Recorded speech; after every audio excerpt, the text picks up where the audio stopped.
ងផុតទៅបន្សល់ទុកតែអនុស្សាវរីយ៍នឹកឡើងកាលណាធ្វើឲ្យបងឃើញរឿងចាស់ចាស់ដែលធ្លាប់ឆ្លងកាត់មិនដែលរសាត់ពីបេះដូង3 ឆ្នាំកន្លងផុតទៅពេលវេលានៅតែដើរតែបងនៅនឹកមនុស្សដែលធ្លាប់ស្រឡាញ់គ្រប់កន្លែងដែលបងធ្លាប់ទៅនៅតែឃើញស្រមោលពីលពើជាប់ក្នុងកាយភ្នែកបងមិនដែលបាត់ទៅណាបើសិនជាពេលវេលាអាចវិលថយក្រោយបងនឹងមិនបណ្ដោយឲ្យអូនទៅជារបស់គេឡើយព្រោះបងជាអ្នកធ្វើខុសធ្វើឲ្យបងមិនឈឺផ្សាដោយសារភាពល្ងងខ្លៅរបស់បងអ្នកឯងបងជាអ្នកក្បត់អូន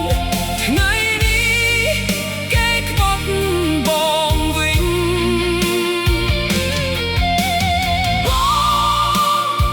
ជាអ្នកធ្វើបាបអូនថ្ងៃនេះគេធ្វើបាបបងវិញនេះប្រហែលជាកម្មដែលបងត្រូវទទួលសម្រាប់ទឹកភ្នែកដែលអូនធ្លាប់ស្រង់អូនអើយថាអូនអាចចាប់ភ័យទោសឲ្យបងបានទេបងដឹងខុសហើយបងសុំសន្យាបងនឹងកែប្រែខ្លួនបើមានឱកាសសំដងទៀត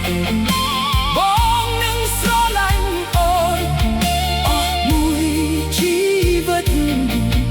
ដោយមិនធ្វើឲ្យអូនឈឺចាប់ដូចថ្ងៃមុន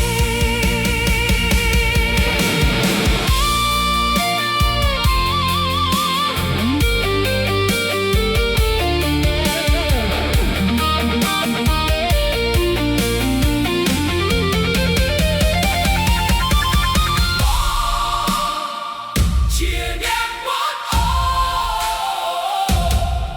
ថ្ងៃនេះគេក្បត់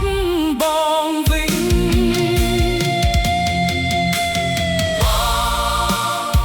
ជាអ្នកធ្វើបាបអូនថ្ងៃនេះគេធ្វើបាបបងវិញនេះប្រហែលជាកម្មដែលបងត្រូវទទួលសម្រាប់ទឹកភ្នែកដែលអូនធ្លាប់ស្រង់អូនអើយតាអូនអាចចាប់ភ័យទោសឲ្យបងបានទេបងនឹងខុសហើយបងសុំសន្យាបងនឹងកែប្រែខ្លួន